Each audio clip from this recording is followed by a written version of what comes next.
We only got a few days left until the release, so it's time to talk about it. Let me introduce y'all to a class that flows so well, they had to have a whole entire 3 patches of job balance to be able to make all the other jobs feel half as good as her.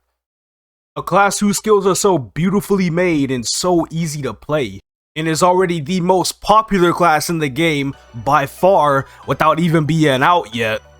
It is time to introduce y'all to the Red-Eyed Wanderer, Rin.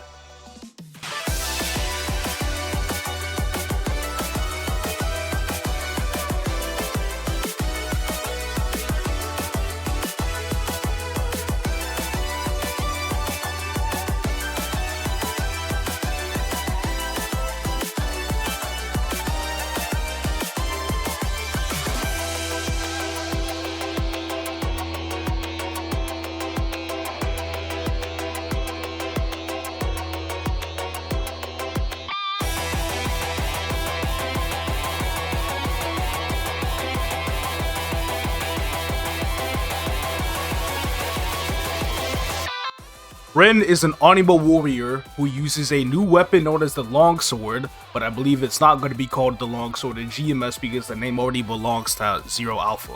On the microsites, they showed her weapon with the name Sword. That's it. And the secondary weapon is the Amugi Gem, in which an Amugi is this like Korean snake thing, which I believe her friend Saya was. Her Link skill is being able to reduce the damage of every single incoming attack, including percent HP attacks, and her Legion piece is movement speed as well as a maximum movement speed increase.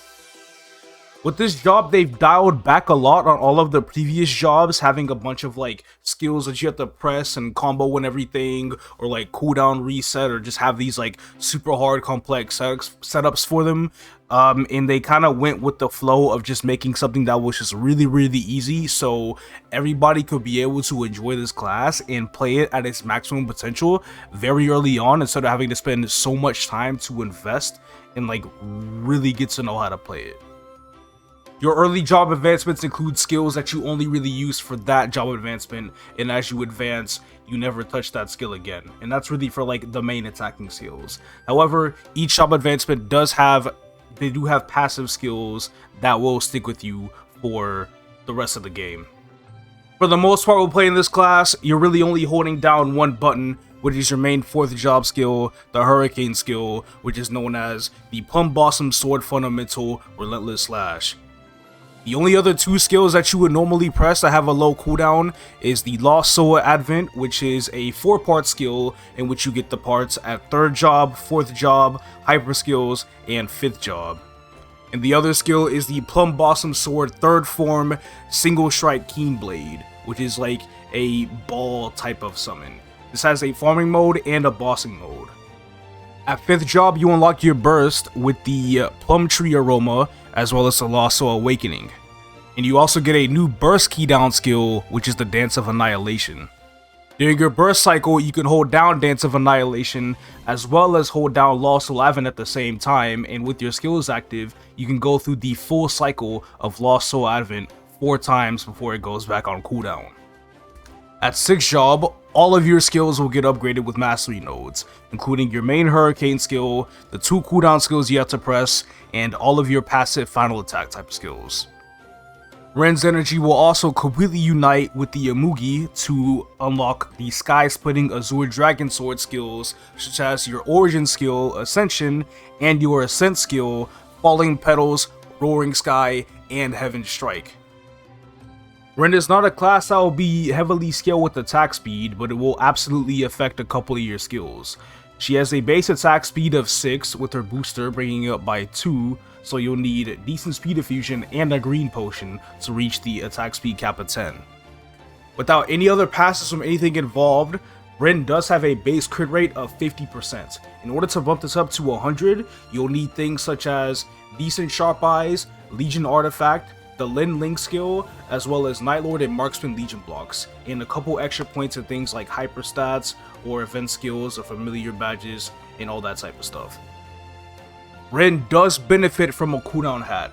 Typically speaking, the higher the cooldown, the better it is. However, I feel like lines like -3 second alone are not really that good. Any level of cooldown that you get, whether it's 2, 3, or 4 seconds, should absolutely be paired with lines of stats. There is a chart in the Ren Discord, which I will post a link down below that you can see for yourself. The ideal inner ability is 20% boss, 8% abnormal, and 21 attack. That's really all there is to bring up for basic information on this class, but I can go ahead and talk about some of the farming as well. Farming on this class is great.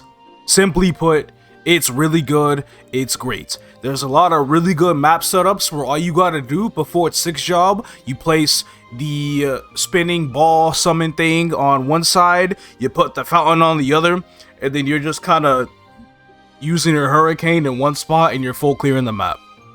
Now there's gonna be a few situations here and there where you're gonna have to move a little bit. I know a lot of people don't like to hear that, but I'm just talking maybe a few inches to full clear a map. You do get really good kill rates. It's all good.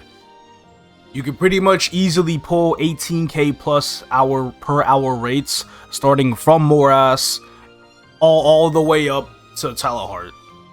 The couple instances where you shouldn't will probably be in Limina at 255, finishing off that last level to 260, where you are at the 1000 Arcane Force map because the EXP they give is just far superior compared to anything else. Or early Grandis if it might be a little bit too hard for you to get used to it, or you just want a kind of like a lazy map. Any of the Cernium library maps that are small are really good. But at like Odium and beyond, this class is able to make any map feel like a lazy map. It's honestly pretty ridiculous. The only region at level 270 plus where you gotta be slightly active for full rates, more than likely, is going to be Arteria. But, I mean, that's just how Arteria is by design. It is what it is. You also just get Soul Janus starting from 260 plus, which makes the farming even better. But this class, even without Soul Janus, pretty much has the capability to full clear maps without too much effort. And that's all there really is to talk about for the farming. For the bossing, I do not care how strong this class is, it is smooth like butter.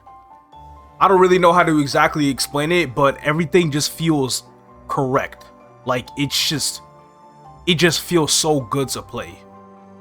I love the fact that you can run around with the hurricane, flash jump, up jump, and then you could just mindlessly hold it until you actually have to dodge something, and then you could dodge it for that slight millisecond, and then you just go back to using your hurricane again. I like that with Lost Soul Advent, you can tap the skill one time if you want, then dodge situations, and then use the other 3 taps a little later on, because the moment you press that skill for the first time, you have the entire 20-second cooldown to get the rest of the skill off. The bossing summon does need to hit the boss 20 times to get all of its attacks off, but even then, I feel like it does hit this 20 hit cap very fast. It has a 3-second iframe that you can use every 70 seconds, and the skill sequence on this class is perfection. Not to mention, whenever Ascent skills are released, this is the only class, maybe there's one other class I'm not too sure of, but I'm pretty sure this is the only class where each Ascent skill is 3 iframes. And it's a really good one too. Each cast, in between each cast, you have a 30-second window to use each. So after the first, you have 30 seconds to use the second. And then after the second, that 30-second timer is then reset back up to 30 seconds to where you have to use the third. And then the movement options that you have are just wonderful. They're wonderful. The dashes are great. You have a bunny hop skill at first job, which I personally don't really use too much, but there are situations where it is really nice to be able to use and all that stuff. I can understand if people do grow bored of this class because all your attacks are really just holding down a hurricane and then pressing 2 buttons off cooldown and then bursting, but you just have to really understand that even if it is just that, it just flows so well. It's just so good. So during Tespia before official release, Ren was widely known as a weak class, but after official release, turns out it was actually kind of more like average, and that's on a dummy DPM. This class has phenomenal bossing uptime, so in bossing situations, she was average to slightly above average. And then the Ascent skill patch came out, and then she gained about 4 to 5 FD, in where if you gain 4 to 5 FD in KMS, you go up a lot of spots. So her ranking was just officially above average for any sort of content at that point. However, where this content or where this class will place in GMS is a bit of a mystery, because we have no idea how much worse it's going to be compared to other classes that have strong benefits from attack speed 0. I am expecting GMS Ren's damage to be mid at best, or even just fall into the below average territory, but that's just the situation with 0 attack speed. I feel like none of that changes the fact that what I said earlier about this buttery smooth gameplay is all still the same. If you play Ren on release for the first few months, you will receive Ren exclusive rewards just for playing the class. One of the biggest things is that you get a Sweet Spirit Vac Pet for 30 days. You cannot revive it, but that's just how that goes. I'm saying this like patch notes are out, but these are just from Korea. Who knows if GMS might do anything different?